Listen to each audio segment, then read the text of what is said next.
Coverage you can count on. KOMU 8 News starts now. That is their home. Leave it alone. Just leave it. The deaf community is taking a stand against a Callaway County jail plan.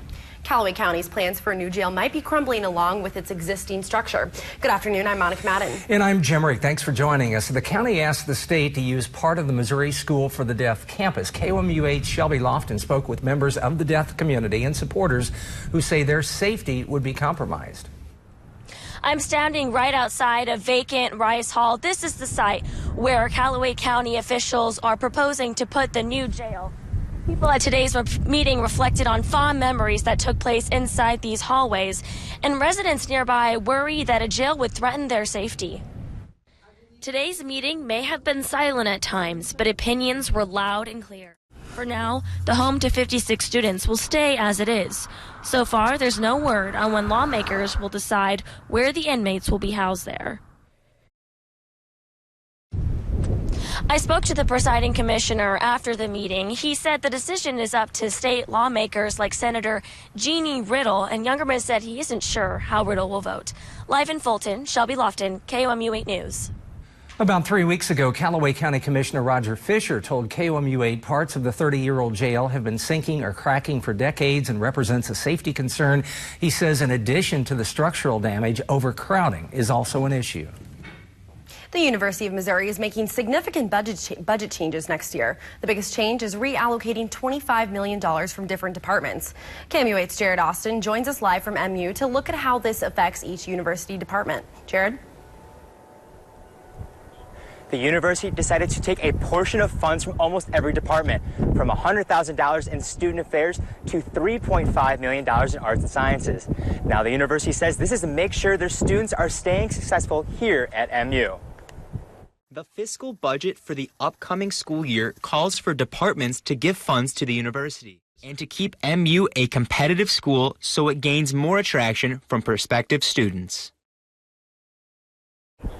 Now, this plan does not include any layoffs, according to Chancellor Cartwright, and he says this plan will begin in the next fiscal year in July. Live on MU's campus, Jared Austin, KOMU 8 News. All right, looking at our winds right now, it's breezy out there. Winds out of the north at 30 miles per hour right now. That's a sustained wind gusting up to 41 miles per hour. I'll track your weekend hour by hour coming up a little bit later. A Columbia attorney is calling for a special prosecutor to get involved in a sex trafficking case. Today, attorney Stephen Weiss is asking Governor Mike Parson to get involved in the case of Barry Manthe. Manthe was sentenced to 18 months in federal prison last month for promoting prostitution online.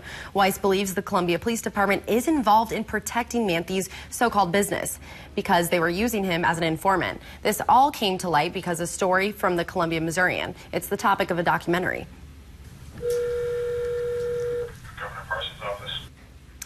That's Weiss making a phone call today. He says the tense relationship between Manthe and CPD turned into an alliance. So he had access to a lot of information, and he was simply protected from his criminality because he was giving up this information. So he was allowed to prostitute teenage girls and hook them on drugs and keep them enslaved in his brothel. We reached out to the CPD for comment. They said this matter remains under review. We will follow up with the community when our review is completed. The Columbia School Board approved teacher raises for the next school year. Members said yes to a 4.5% increase during a work session. The plan also includes raising salaries for first-year teachers.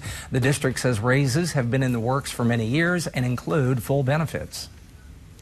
It also includes continuation of full payment, 100% benefits for our employees, which is something that is pretty special that our Board of Education does for its employees. The Columbia Missouri National Education Association worked closely with the board on that plan.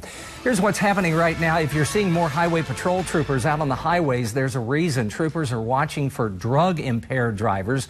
KOMU 8's McKenna Alexander explains the tie-in between the patrol's effort and this specific weekend. Obviously, 420 is a big time of year for those who you don't want to partake in marijuana. 420, the popular event among cannabis enthusiasts that occurs every April 20th, is leading Highway Patrol to take special care to watch for high drivers this weekend. Highway Patrol is trained in detecting drug use and suggests finding an alternate ride home if using marijuana. McKenna Alexander, KOMU 8 News in Columbia. The stepped-up patrols are for the entire weekend. MoDOT assures enforcement will continue throughout the year. What Democrats are demanding now after the DOJ released a redacted version of the Mueller report. Plus, the recovery continues in Paris on this Easter weekend.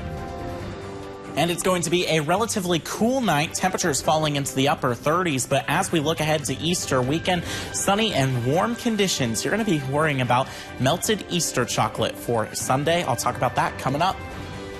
And you're taking a live look over the Sedalia area.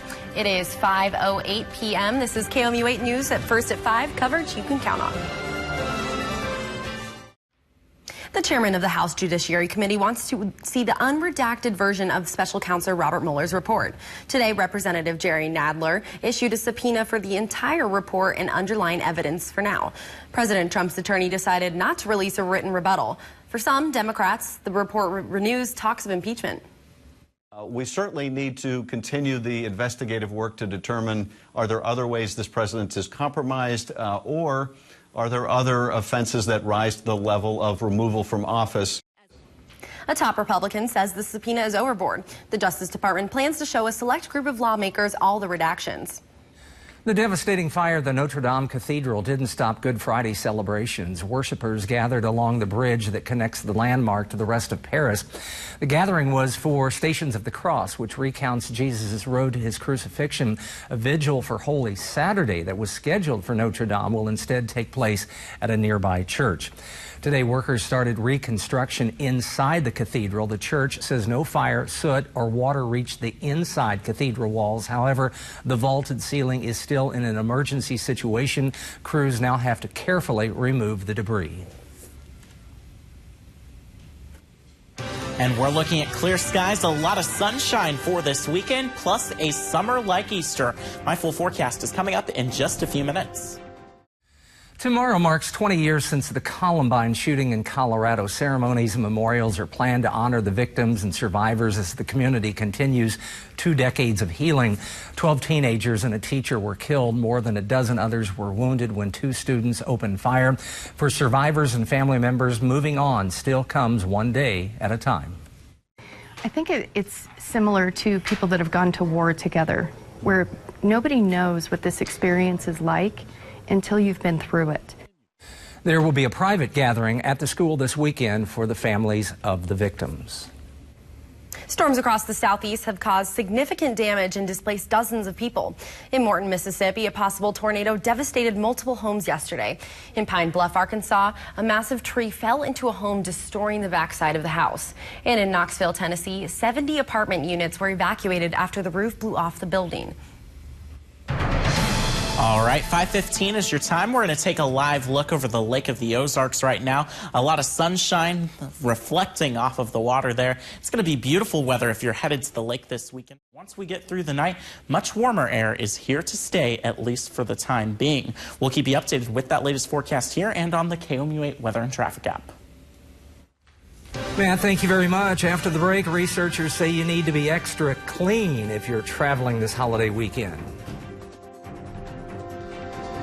We'll have the powerful words in the courtroom today from children saved from a house of horrors as their parents are sentenced for abuse. And should the legal smoking age be raised to 21? Why even Big Tobacco likes that idea. Welcome back. The FDA has approved the first generic nasal spray, which is used to reverse opioid overdoses. Generic naloxone has been available for years in an injectable form in healthcare settings, but this is the first nasal spray, and anyone can use it, even without training. According to the CDC, more than 130 Americans die every day from overdosing involving opioid drugs.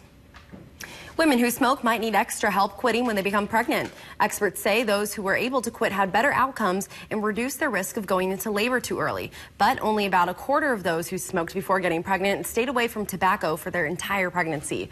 Researchers at Dartmouth looked at data on 25 million pregnant women. And if you're headed out of town this weekend, you may want to pack some hand sanitizer. One study found airport security bins carry more germs than a toilet. Coming up, a recap of our top story from Fulton after the break. The Fulton deaf community met to discuss its concerns about the possibility of a new jail built nearby. KOMU8's Shelby Lofton joins us live in Fulton with a recap of today's top story. The Callaway County Jail could be taking over part of Missouri's School for the Deaf. They're looking at using Rice Hall, which is close to elementary dorms and the rest of main campus. There were a lot of concerns voiced today about student safety and enrollment numbers being affected. Presiding Commissioner Gary Youngerman said no decisions have been made in the relocation process, but it looks like Rice Hall may not be the best option. I'll have another live report for you on KOMU8 News at 6. Live in Fulton, I'm Shelby Lofton, KOMU8 News. Also coming up on KOMU8 News at 6 o'clock, Jefferson City Police recently cited 4 businesses for selling alcohol to an 18-year-old. Results from the JCPD's compliance checks across town tonight at 6. Temperatures for this evening are fairly pleasant. Grab those sunglasses and hold on to your hat as you're headed out. We're in the 50s from 6 o'clock to about 10 o'clock. Then for tomorrow morning, we'll briefly dip into the upper 30s before warming into the lower 70s for tomorrow afternoon with plenty of sunshine, much calmer winds too. There's a donkey in the middle of I-90. Take a look at what stopped traffic on an Illinois highway. Dusty, the donkey from a petting zoo, decided to hang out in the middle of the road. The video came from the camera of a sheriff deputy. The donkey's owner was taking Dusty to the vet when he got loose. Dusty wasn't hurt and was soon reunited with his owner. Dusty needs to take a lesson on where to hang out. Absolutely. The middle of the interstate highway. Not a good spot for anyone. I wouldn't recommend that. Low priority. No. Well, at least it has a happy ending. Right? Yes, absolutely. That's right. Good, much like our weather this weekend. There we go. All right. Degrees. That is our time for now. Thanks for joining us.